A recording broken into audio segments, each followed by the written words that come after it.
Nakakatawa talaga itong gobyernong ito, no? Tingnan mo itong si Auntie Claire. Sabi niya, humingi ng saklolo para sa Pangulo. Tulungan niyo na po ang Pangulo. Lahat po tayo tumulong sa Pangulo para iangat na po yung ekonomiya. Galing kay Auntie Claire. Yung bibig na parang galing sa palengke. Alam mo, Auntie Claire, ito lang ang komento sa mga sinasabi mo. Gigil ako palagi kapag naririnig ko lagi yung mga comments mo. Kay Vice President Sara Duterte. Hindi ka nakaupo dyan sa Malacanang bilang spokesperson ni Bangag Marcos Jr. para sasagot sa mga batikos sa busing mo. Ang trabaho mo sana dyan ay mag-expose o magsasabi sa bayan, sa taong bayan, kung ano ang nagagawang mabuti ng busing mong bangag. Yun. Hindi ka sana pumapatol sa mga batikos. Kaya tuloy, gigil kami lagi habang makikinig sa mga komento mo.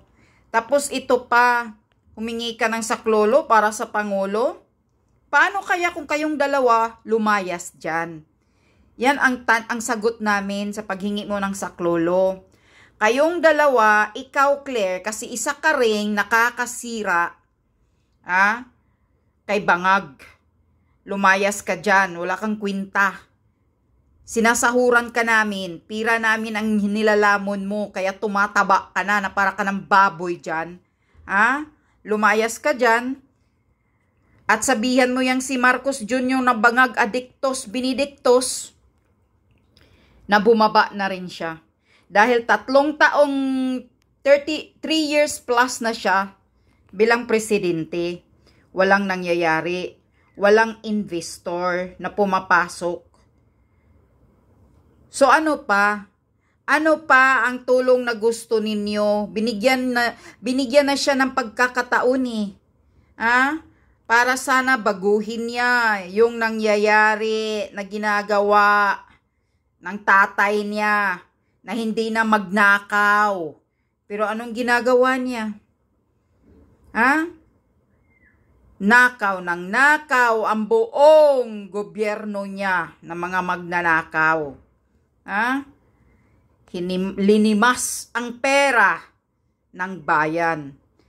Kami trabaho ng trabaho para magbayad ng tamang buhis. Pero kayong nasa gobyerno ay mga magnanakaw.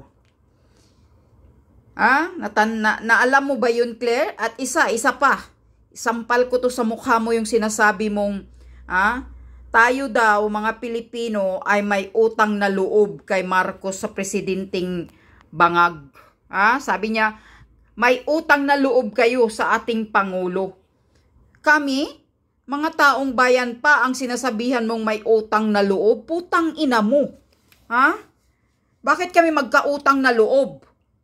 Yung busing mo na bangag na inotel, weak, tamad, na hindi nagtatrabaho, nakikinig sa mga bulong-bulong, sa mga bubuyog niya, kaya palpak ang Pilipinas,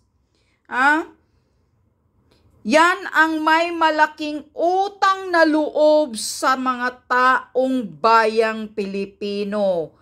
Saksak mo yan sa bugok mong kukuti, Claire Castro. Hudas ka rin, pag nagsalita, Kami patuloy ang may utang na loob kay Marcos.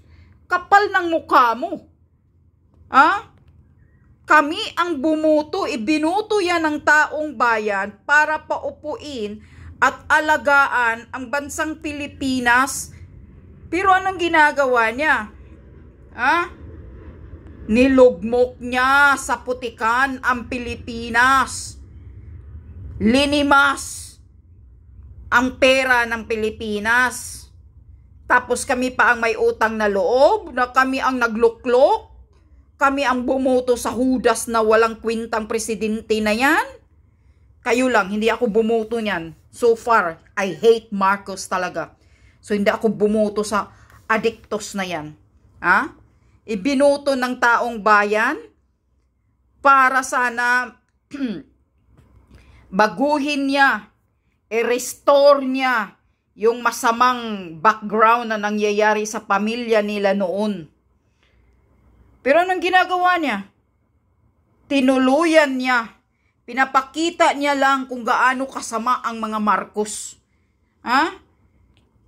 Pinapakita niya lang lahat na totoo ang hinala ng taong bayan. Mga magnanakaw.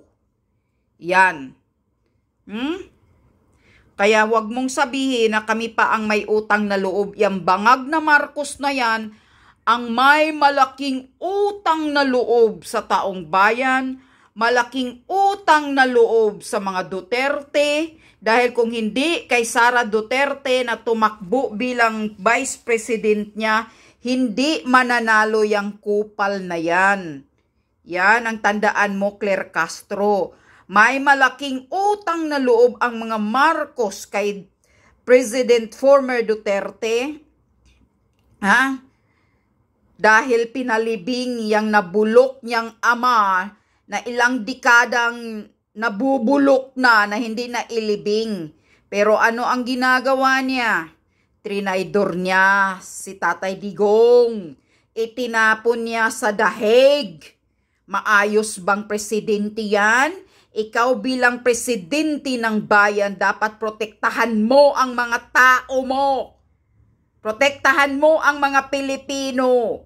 Pero anong ginagawa mo? Tinatapo ni Bangag si PRRD sa Netherlands para lang walang humaharang sa ambisyon niya na maging lukuhin ang mga Pilipino. Yan yun.